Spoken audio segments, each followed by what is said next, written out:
The morning alarm rang through the command center of the Galactic Confederation base on Kepler Station. Ambassador Zixtal stretched his long blue arms and checked the daily reports. His species, the Helians, were known across the galaxy for their smooth speech and careful manners. They made good diplomats because they could talk to anyone without starting fights. Today looked like any other day until the communication officer burst into his office. The young Escatar reptile was breathing hard, his scales turning pale green with worry. "Sir, we have a problem. A big problem," the officer said, his forked tongue flicking nervously. "We just received a first contact message from a new species. They call themselves humans." Zixtal leaned back in his chair. First contact was always tricky business. Some species were friendly, others wanted to trade, and some wanted to conquer everything they could find. The trick was figuring out which type you were dealing with before it was too late. "Show me the message," Zixtal said. The screen lit up with the image of a human male. He had short brown hair, kind eyes, and wore a neat blue uniform. The name tag on his chest read, Captain Jake Miller.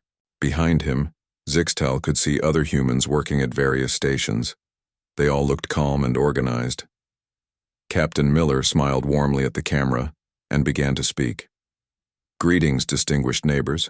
We come in peace and friendship, hoping to learn from your advanced civilizations.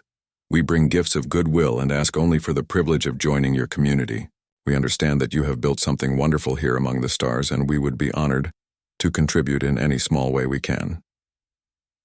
The message continued for several more minutes. Captain Miller talked about Earth's desire for peaceful cooperation. He mentioned their hopes for cultural exchange and mutual learning. He thanked the Confederation for taking the time to listen to their message. Every word was polite, every phrase carefully chosen to show respect. When the message ended, Zixtal sat in silence for a long moment. The communication officer watched him nervously. "Sir? What do you think?" the young Escatar asked. Zixtal's face turned a darker shade of blue, which meant he was worried. Very worried. "Send this message to the High Council immediately. Mark it as Priority Alpha," he said, his voice tight with concern. "But sir, they seem friendly. They said they come in peace."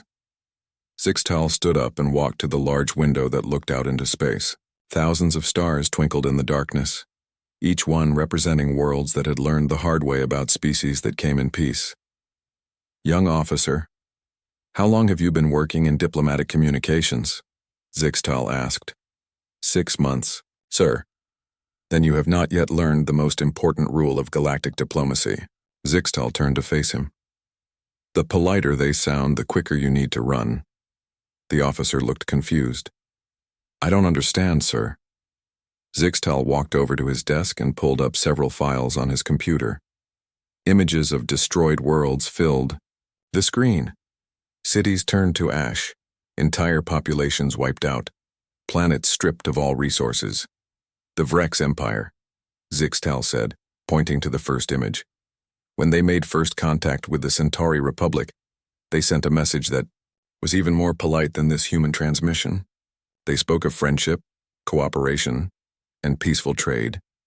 Within 1 year, they had enslaved the entire Centauri population."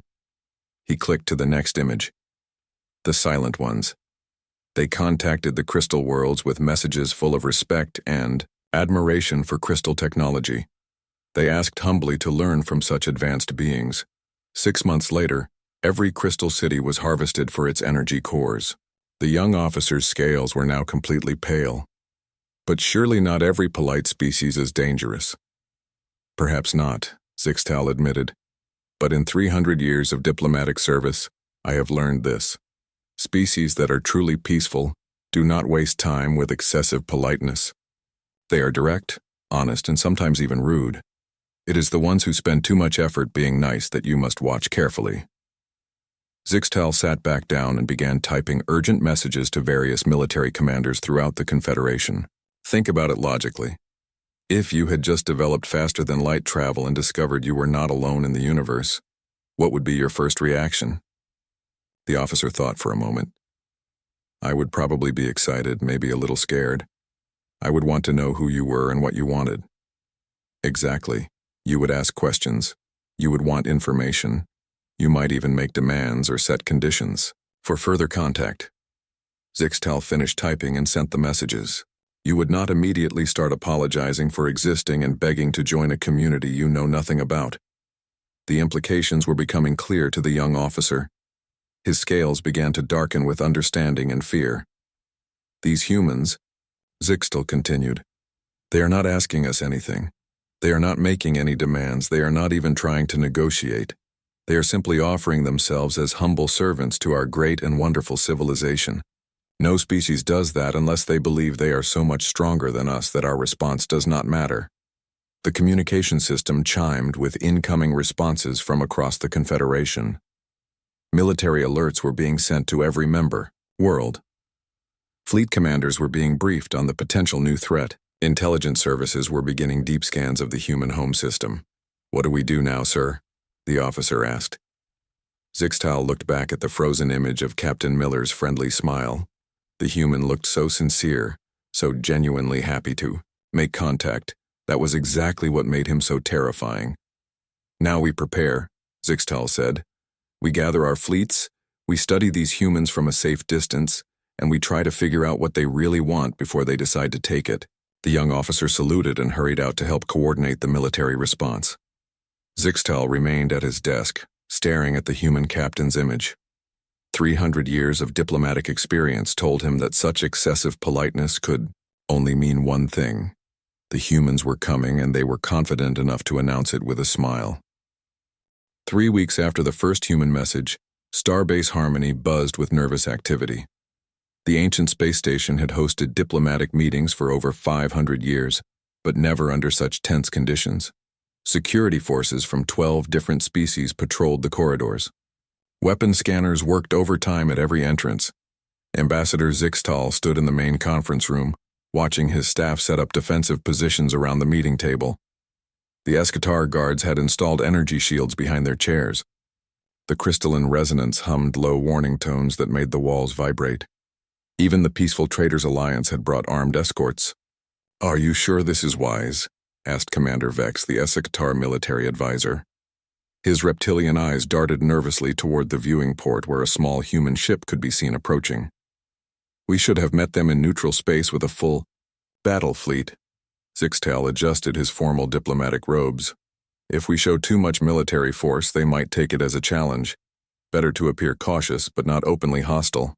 We need to see what they really want." The human ship docked with surprising gentleness. Most aggressive species made loud, dramatic arrivals to show their power. The humans had requested permission for every single docking procedure and thanked the station controllers repeatedly during the landing sequence. "That makes them even more dangerous," muttered one of the resonant delegates, its crystal body flickering with anxious colors. The conference room doors opened, and the human delegation entered. Captain Jake Miller led the group, still wearing that same friendly smile from his transmission. Behind him walked 3 other humans carrying what appeared to be gift containers. "Honored delegates," Captain Miller said, bowing slightly to the assembled aliens. "We cannot express how grateful we are for this opportunity. To stand in the presence of such wise and accomplished beings is truly the greatest honor of our lives." The alien delegates exchanged worried glances. The politeness levels were even higher in person than they had been in the recorded message. Dr. Lisa Brooks, the human cultural expert, stepped forward with a warm smile. "We have brought some small tokens of friendship from Earth. We hope you will accept these humble gifts as a sign of our sincere desire for peaceful relations." She opened the first container, revealing an assortment of Earth foods. "This is chocolate, one of our most treasured treats. And here is coffee, a beverage that helps humans think more clearly. We thought you might enjoy trying them." Commander Vex's clawed hand moved closer to his weapon. Food gifts were a classic way to poison enemies during negotiations. The fact that the humans were offering their own precious resources suggested they were absolutely confident in their military superiority. Ben Carter, the human cultural attaché, noticed the tension in the room and tried to lighten the mood. "Please do not feel any pressure to accept our gifts. We know that different species have different dietary needs. We just wanted to share a little bit of our world with you." His casual, relaxed manner sent waves of alarm through the alien delegation. Only a species with overwhelming military advantage would be so calm in a first contact situation. Dr. Amy Walsh, the team linguist, opened another container. These are examples of human art, music, and literature. We believe that sharing culture is one of the best ways for different species to understand each other. She pulled out a small device that began playing soft earth music.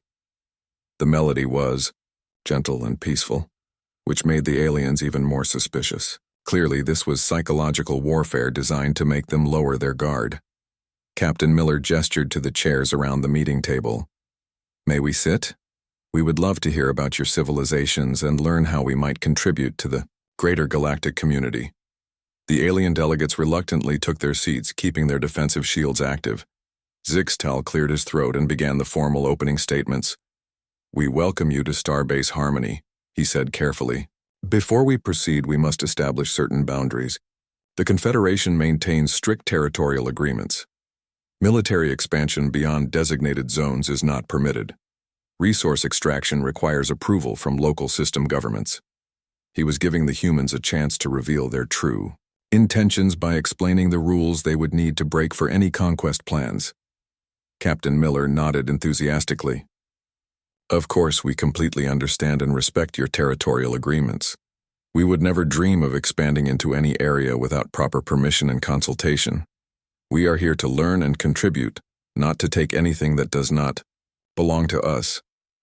Behind the conference table, several alien military officers quietly activated emergency communication channels. The human response was textbook psychological manipulation. They were pretending to accept restrictions they clearly had no intention of following. Dr. Brooks opened a data pad and began presenting information about Earth. "Our planet has approximately 8 billion inhabitants. We have recently achieved faster-than-light travel, though we know our technology is primitive compared to your advanced civilizations. We hope that through cultural exchange and cooperation, we can learn to be better neighbors in this vast galaxy." The more humble and respectful the humans became, the more terrified the aliens grew. Species that admitted technological inferiority while requesting cultural exchange were typically gathering intelligence for future attacks. Ben Carter noticed the nervous body language around the table and tried a different approach. He leaned back in his chair and spoke more casually. "Look, we know this is weird for everyone. First contact is always awkward. We are just regular people who figured out how to travel between stars. We are not trying to impress anyone or prove anything. We just want to make friends and maybe learn a few things." His informal speech pattern was interpreted as supreme confidence. Only a species absolutely certain of their dominance would abandon formal diplomatic protocol so quickly. Dr. Walsh added her own observations. "We have studied your public communications and are amazed by the diversity of your civilizations. The artistic achievements of the Resonance, the engineering excellence of the Helians, the military precision of the Skatar. We feel like children who have just discovered that adults exist." Commander Vex's scales turned completely white with fear. The humans had been studying them. They knew about military capabilities, technological achievements, and cultural weaknesses. This was clearly advanced reconnaissance for invasion planning. Captain Miller pulled out a formal document. "We have prepared a preliminary proposal for establishing peaceful relations. We would like to set up a small cultural exchange program, perhaps share some scientific research, and establish trade agreements that benefit everyone involved." He slid the document across the table to Zixtal. "Please take all the time you need to review this. We understand that such important decisions cannot be rushed. We are honored just to have this opportunity to present our hopes for friendship." Zixtal read through the proposal. His blue skin grew darker with each paragraph. The document was perfectly reasonable, carefully written, and completely beneficial to all parties involved. It was exactly the kind of agreement that would give humans access to every major system in the Confederation, while appearing completely innocent.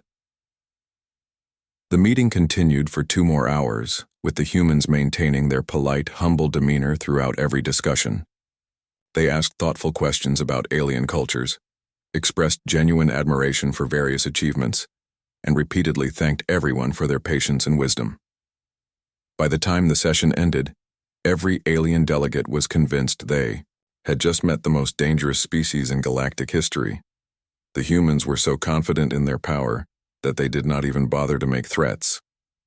They simply smiled, said please and thank you, and prepared to take over the galaxy through pure politeness.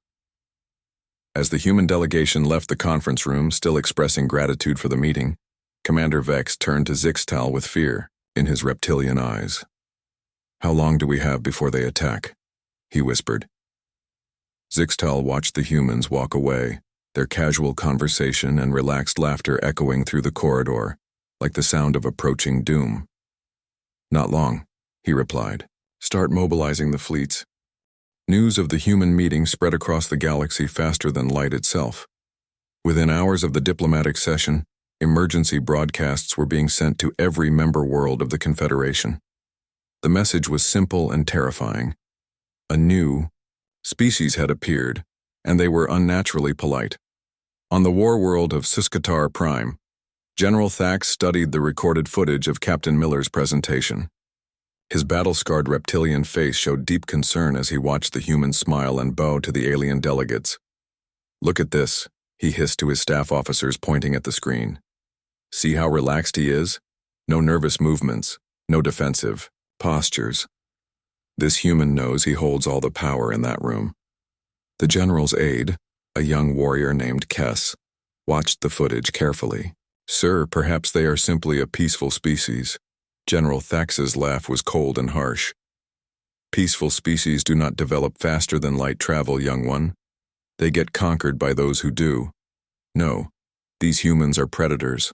Very dangerous predators." He turned to address the full War Council. "Begin mobilization of the 3rd and 7th Battle Fleets. Position them at the edge of our territory, ready to respond to human aggression." Meanwhile, on the crystal world of resonance, the Harmonic Council gathered in their great singing chamber. The crystalline beings communicated through musical tones, and today their songs were filled with discord and worry. Elder Melody, the oldest of the resonants, chimed a pattern that translated to deep concern. "The politeness harmonics are beyond anything we have recorded. Even the Vrex Empire was not this courteous during their first contact." The younger resonants sang back their agreement, their crystal bodies flickering with nervous energy. "Should we hide our trade routes?" asked one. "Move our mining operations to safer systems?" Elder Melody's response was a sad, low tone that made the walls of the chamber vibrate with sorrow. "Yes. Begin the evacuation of our outer colonies. If these humans are what they appear to be, we will need to protect our most precious settlements." On dozens of worlds throughout the Confederation, similar scenes were playing out. The Peaceful Traders Alliance began hiding their merchant ships in distant systems. The scientific collective started moving their research stations to secure locations. Even the normally confident hegemony of Claw began fortifying their border worlds. Back on Starbase Harmony, Ambassador Zixtal received a communication that made his blue skin turn almost black with worry.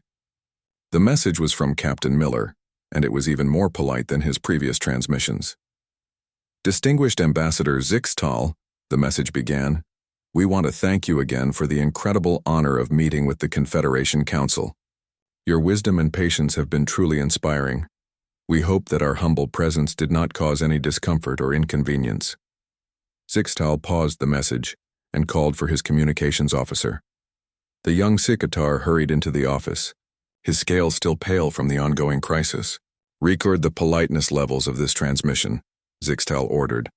"Compare them to our previous measurements." The officer ran the analysis and his scales turned even paler. "Sir, the courtesy index has increased by 15%. They are getting more polite." Zixtal felt a chill run through his body. Escalating politeness was the final warning sign before most galactic conquest began. "Continue the message," he said grimly. Captain Miller's image resumed speaking. "We have taken the liberty of preparing a more detailed proposal for our species' integration into galactic society. We would be deeply honored if you would consider reviewing our suggestions at your convenience. Please know that we understand completely if you are too busy with more important matters." The message continued with Miller explaining how humans could contribute to various Confederation projects. They offered to help with scientific research, cultural exchanges, and even peaceful conflict resolution between member species. Every sentence was filled with humble requests and grateful acknowledgments. "We realize that we are newcomers to this wonderful community," Miller said near the end of the message. "We do not expect any special treatment or consideration. We simply hope that someday we might prove ourselves worthy of your friendship and trust." When the message ended, Zixtal sat in stunned silence. The human captain had just offered to help resolve conflicts between alien species. That level of confidence suggested they possessed military capabilities far beyond what anyone had imagined. The communication officer spoke nervously. "Sir, there is more. The humans have requested permission to address the full Confederation Council.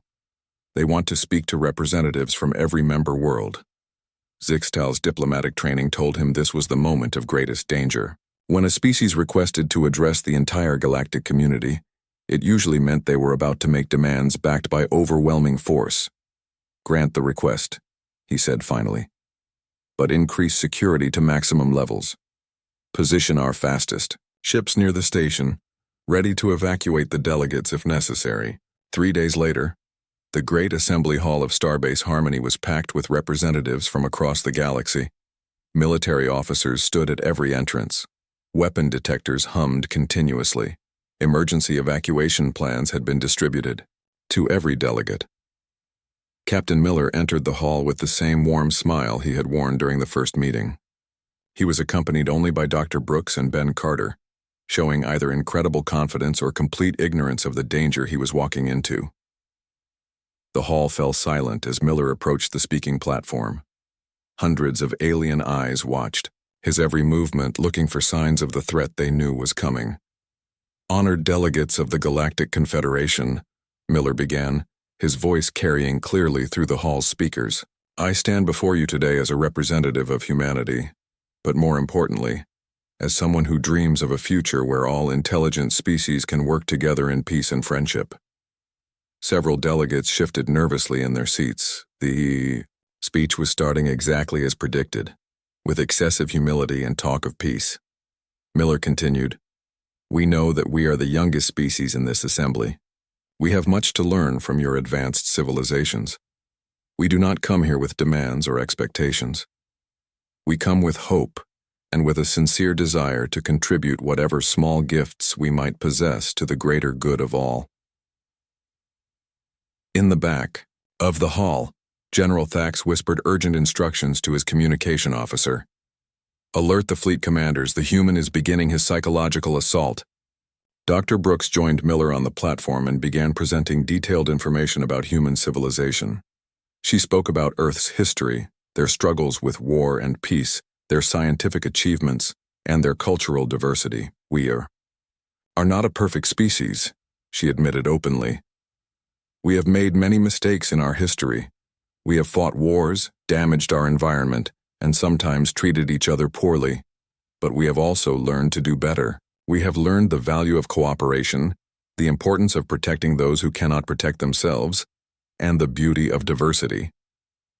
Her honest admission of human flaws was interpreted by the alien audience as supreme psychological manipulation.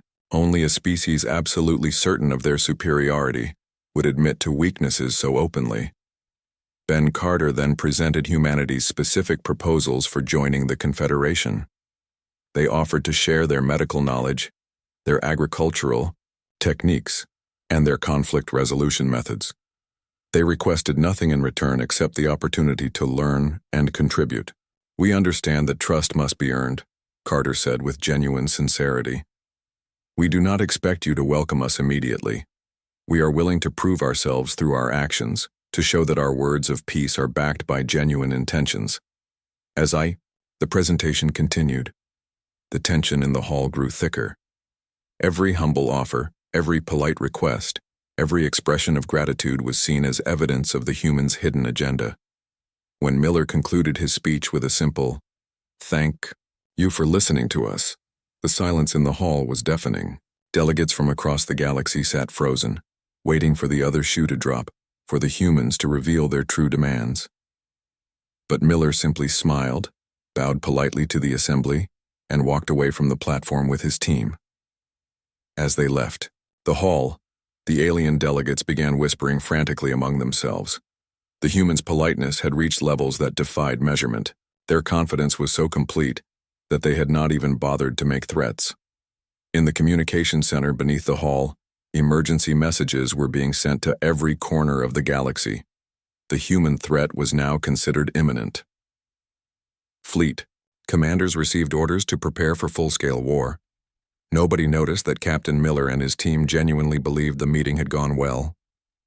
They returned to their ship thinking they had made a good impression and hopeful about humanity's future in the galactic community. The greatest diplomatic misunderstanding in galactic history was about to become the greatest military crisis the Confederation had ever faced. Captain Miller sat in his quarters aboard the New Horizons, writing what he thought would be a simple thank you message to the Confederation Council. He had no idea that his words were about to trigger the largest military mobilization in galactic history. "Dear esteemed members of the Confederation," he typed carefully, "we cannot adequately express our gratitude for the gracious reception you provided during our recent visit. Your patience with our questions and your wisdom in guiding us through proper protocols have been truly inspiring." He paused, wanting to make sure his message conveyed the right tone of respect and appreciation. "We hope that our presence did not cause any inconvenience or discomfort. We understand that you have far more important matters to attend to than entertaining newcomers like ourselves." Dr. Brooks entered his quarters as he was finishing the message. "How did you think the presentation went?" she asked, settling into the chair across from his desk. Miller smiled brightly. "I think it went wonderfully. The delegates seemed very attentive, and several of them appeared genuinely interested in our proposals. Ambassador Zixtal looked particularly thoughtful during our discussion of cultural exchange programs. What Miller had interpreted as thoughtful attention was actually growing horror and panic, but he had no way of knowing that. "I'm sending a follow-up message now," Miller continued. "I want to make sure they know how much we appreciate this opportunity." He added a final paragraph to his message. "We would be deeply honored to establish a small embassy at your convenience and according to your wisdom. We understand completely if such a step seems premature, and we are prepared to wait as long as necessary to prove ourselves worthy of your trust." Dr. Brooks nodded approvingly. "That sounds perfect. Professional but friendly." Miller sent the message and leaned back in his chair, feeling satisfied with their diplomatic progress. Neither human realized that they had just crossed what the Confederation considered the politeness threshold, the point where excessive courtesy became an obvious threat display. Across the galaxy, the message's arrival triggered immediate emergency responses. On Zixtal's communication screen, warning lights flashed red as the courtesy analysis program overloaded trying to process the unprecedented politeness levels. "Sir," the young Essecatar officer called out, his voice shaking with fear. "The human politeness index has broken our measurement scale. The computer cannot calculate how dangerous they have become." Zixtal read the message 3 times, each reading making him more certain that war was imminent. The humans were now requesting to establish permanent bases within Confederation space while maintaining their facade of humble gratitude. It was exactly what every successful galactic conqueror had done in the past. He immediately activated the emergency communication network that connected all Confederation military commanders. Within minutes, holographic images of generals and admirals from dozens of species appeared around his desk. "The human threat has escalated beyond all previous estimates," Zixtal announced without preamble. "They are now requesting permanent bases in our territory. I am authorizing immediate fleet mobilization to Earth's solar system." General Thax of the Escatar military leaned forward, his scarred reptilian face grim with determination. "How many ships do you want me to bring?" "All of them," Zixtal replied. "Every available vessel from every member world. If the humans are as dangerous as their politeness suggests, we will need overwhelming force to have any chance of survival." The military leaders began coordinating the largest fleet assembly in Confederation history. Thousands of warships from hundreds of worlds started moving toward human space. Battlecruisers, destroyers, carriers, and support vessels formed massive formations that stretched across multiple star systems. Meanwhile, Admiral Rex Stone was having a quiet morning in his office at Earth's Defense Command when his communication system started receiving strange signals from deep space. The elderly human military officer had served for 30 years without ever seeing real combat, and Earth's small defense fleet was more for show than actual protection. "Sir," called Lieutenant Sarah Mills from the monitoring station. "I'm picking up some unusual readings from the outer system sensors. It looks like there might be ships approaching, but the numbers don't make sense." Admiral Stone walked over to examine the data. His experienced eyes widened as he studied the sensor readings. "How many ships are we detecting?" Lieutenant Mills checked her instruments several times before answering. "Sir, if these readings are correct, there are over 3,000 alien vessels heading toward our solar system. They appear to be in full battle formation." The Admiral's coffee cup slipped from his hand and shattered on the floor. 3,000? That cannot be right. Run a full diagnostic on all sensor equipment. While the technicians checked and rechecked their instruments, Admiral Stone tried to contact Captain Miller's diplomatic mission. The communication took several minutes to reach the New Horizons near Starbase Harmony. "Captain Miller, this is Admiral Stone at Earth Defense Command. We are detecting a massive alien fleet approaching Earth. What is the status of your diplomatic mission?" Miller's voice came back cheerful and optimistic. "Everything is going wonderfully, Admiral. The aliens have been incredibly welcoming. I just sent them another message expressing our gratitude for their hospitality. I think we are really building some strong relationships here." Admiral Stone felt a cold knot forming in his stomach. "Captain, we are reading over 3,000 alien warships heading toward Earth. Does this have anything to do with your negotiations?" There was a long pause before Miller responded, his voice now filled with confusion. 3,000 warships? That cannot be right, Admiral. The aliens have been nothing but friendly and polite. There must be some mistake. Dr. Brooks took over the communication. "Admiral Stone, perhaps there is some kind of military exercise happening that we were not informed about. We have had absolutely no indication of any hostile intentions from the Confederation." But Admiral Stone's worst fears were confirmed when Lieutenant Mills called out from her station. "Sir, the alien fleet has just entered our outer solar system. They are maintaining battle formations and their weapons appear to be charged and ready." The aging admiral had spent his entire career preparing for scenarios he never thought would actually happen. Now, faced with the largest invasion force in human history, he had to make decisions that would determine the survival of his species. "All Earth defense ships, this is Admiral Stone. We have a code red situation. Report to battle stations immediately. I repeat, all vessels report to battle stations."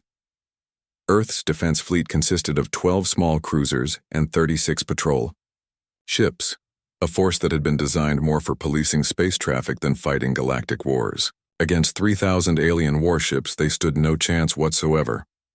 On the bridge of the New Horizons, Captain Miller stared at his communication screen in complete bewilderment. Everything had seemed to be going so well with the diplomatic mission. The aliens had listened politely to their presentations, accepted their gifts graciously, and appeared genuinely interested in establishing peaceful relations. "There has to be some kind of misunderstanding," he said to Dr. Brooks. "Maybe we violated some protocol without realizing it?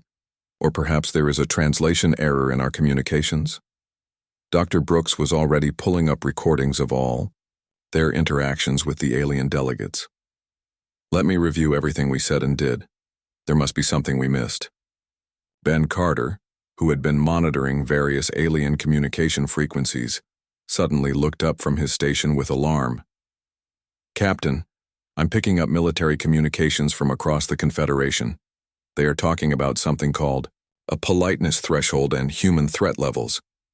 I do not understand what they mean, but they seem to think we are extremely dangerous." Captain Miller felt the first real fear he had experienced since the mission began. "Dangerous? We have been nothing but polite and respectful. How could they possibly see us as dangerous?" As the three humans tried to make sense of the situation, the massive Confederation fleet continued its approach toward Earth. Thousands of alien crews prepared their weapons and shields, convinced They were about to face the most cunning and powerful enemy their civilization had ever encountered. Admiral Stone watched the approaching fleet on his tactical display and realized that humanity's first contact with alien civilization was about to become its last. His small defense force began taking positions around Earth, knowing they were hopelessly outmatched but determined to make a stand. The greatest misunderstanding in galactic history was about to become the shortest war, unless someone could figure out what had gone so terribly wrong in the space between a human smile and an alien's fear. Time was running out for both species, and neither side understood why they were about to destroy each other over a simple case of miscommunication about the meaning of good manners. The massive alien fleet hung in space around Earth like a deadly cloud of metal and energy. 3,000 warships from across the galaxy pointed their weapons at the small blue planet, waiting for orders to attack. Admiral Stone watched his tactical display with growing desperation as his tiny defense force took positions that everyone knew were hopeless. On the bridge of the New Horizons, Dr. Brooks had been studying their diplomatic recordings for hours, trying to understand what had gone wrong. Her eyes were red from staring at screens, and her normally neat hair was messy from running her hands through it in frustration. "I think I found something," she said suddenly, her voice cutting through the tense silence of the bridge. "Captain." Miller and Ben Carter rushed to her station. "What is it?" Miller asked. Dr. Brooks pulled up a series of alien communication intercepts that Ben had recorded. "Listen to this conversation between two Sector officers." She played the audio, and the computer translated the reptilian hisses into English. "The humans are more polite than the Vrex Empire was during first contact," one voice said. "Remember, what happened after the Vrex started being nice? 3 star systems destroyed," the other voice replied. "The politeness was just psychological warfare before the attack." Dr. Brooks paused the recording and looked at her companions. "Do you see what is happening? They think our politeness is fake. They believe we are being nice because we are planning to attack them." Captain Miller stared at her in shock. "That is insane. Why would anyone think that being polite means you want to hurt people?" "Because apparently in their experience it does," Dr. Brooks replied. She pulled up more intercepted communications. Every major galactic conquest in their history started with the attackers being extremely polite and humble. The aliens have learned to fear excessive courtesy. Ben Carter shook his head in disbelief. "So the nicer we are, the more dangerous they think we are." "Exactly. And we have been very, very nice." On Earth, Admiral Stone was receiving reports from his fleet commanders. The alien ships had powered their weapons but had not opened fire yet. They seemed to be waiting for something. "Sir," Lieutenant Mills called from her station, "I am receiving a transmission from the alien fleet. It is addressed to Earth's government." The message appeared on the main screen, showing Ambassador Zixtal's blue face. His expression was grim but not entirely hostile. "People of Earth," Zixtal began, "your diplomatic deception has been discovered. We know that your excessive politeness was intended to make us lower our guard before you attacked. However, the Confederation is prepared to show mercy. Surrender now and your deaths will be swift and painless. Resist, and we will be forced to make an example of your world for other aggressive species." Admiral Stone stared at the message, in complete confusion. Diplomatic deception? What is he talking about? On the New Horizons, Dr. Brooks had been working frantically on a solution. Her breakthrough had given her an idea that was either brilliant or completely insane. "Captain," she said, turning to Miller with determination in her eyes, "I need you to record a message to the alien fleet. But this time, you cannot be polite. In fact, you need to be as rude as possible." Miller looked horrified. "Rude? Lisa, these people are about to destroy Earth. This is not the time to insult them." "It is exactly the time," Dr. Brooks insisted. "Their entire fear is based on our politeness. If we show them that we can be genuinely rude and dismissive, maybe they will realize we are not the calculating conquerors they think we are." Ben Carter understood immediately. "She is right, Captain. If politeness means danger in their culture, then rudeness might mean safety." Miller struggled with the idea. Everything in his diplomatic training told him that being rude to people with superior firepower was suicide. But with Earth facing total destruction, desperate measures were their only option. "What exactly do you want me to say?" he asked reluctantly. Dr. Brooks had already prepared a script. "Trust me on this. Just read what I have written, and try to sound as annoyed and dismissive as possible." With the entire human race depending on his next words, Captain Miller activated the communication system and began broadcasting to the alien fleet. His voice was harsh and irritated, completely different from his usual diplomatic tone. "Listen up, you paranoid idiots," he began, reading from Dr. Brooks's script. "We are not some galactic superpower plotting your destruction. We are just a bunch of people who figured out faster than light travel a few months ago. Your entire military response is based on the stupid assumption that politeness equals danger."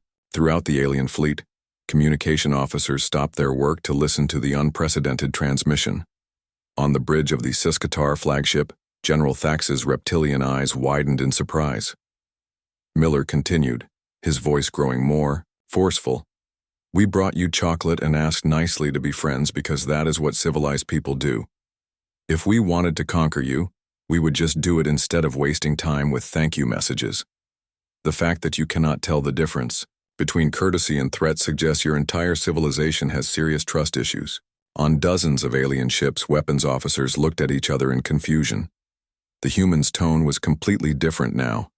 Casual, direct, and genuinely annoyed rather than artificially polite. "Yeah, we have nuclear weapons," Miller went on, reading Dr. Brooks' increasingly bold script. "So what? Every species with space travel has weapons. We were planning to use ours for mining asteroids, not blowing up neighbors. Did you seriously mobilize thousands of ships because we said please and thank you?" The effect was immediate and dramatic. Throughout the Confederation fleet, tension levels began dropping for the first time in weeks. The humans were finally speaking in a way that made sense to alien psychology, direct, honest, and slightly irritated. Ambassador Zixtal received urgent reports from his military commanders. "Sir, the human politeness levels have dropped to normal ranges. Their speech patterns now match those of genuinely peaceful species." Commander Pete Davis of Earth's Defense Fleet, inspired by Captain Miller's example, sent his own blunt message to the alien fleet. "This is Earth Defense Command. We do not know what kind of crazy diplomatic rules you people follow, but attacking someone for being polite is the dumbest thing we have ever heard. If you want to talk, we will talk. If you want to fight, we will fight. But make up your minds, because we have better things to do than sit here wondering why you are scared of good manners." The transformation in alien attitudes was remarkable. Direct, slightly rude communication was something they understood and trusted. It meant the humans were being genuine rather than manipulative. General Thax was the first to lower his weapons. "Stand down, combat alert," he ordered his fleet. "These humans are not the threat we believe them to be." Within hours, the crisis was over. Captain Miller found himself in the strange position of having saved his species by being deliberately rude to representatives of advanced alien civilizations. Dr. Brooks spent the next several days explaining human courtesy to confused alien diplomats. She wrote the actual Surviving Human Diplomatic Relations Guide that would be distributed throughout the Confederation. The first chapter was titled, "If they are being nice, they probably mean it. If they are being rude, they definitely mean it. Either way, they are probably harmless." 6 months later, Earth opened its first embassy on Starbase Harmony with a simple message: "Human embassy now open. We serve coffee and do not require formal appointments. Come by whenever you want to talk." The Confederation's response was equally casual. "Acknowledged. Your coffee is excellent. Send more chocolate." Humanity had earned its place in Galactic society not as the most polite species, but as the most straightforward.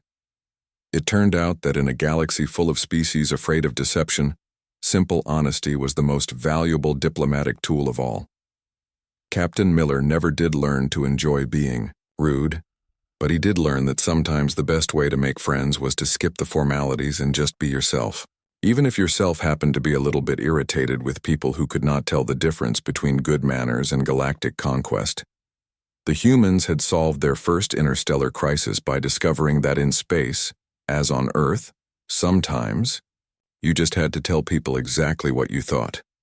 The galaxy turned out to be a much friendlier place once everyone stopped being quite so polite about everything.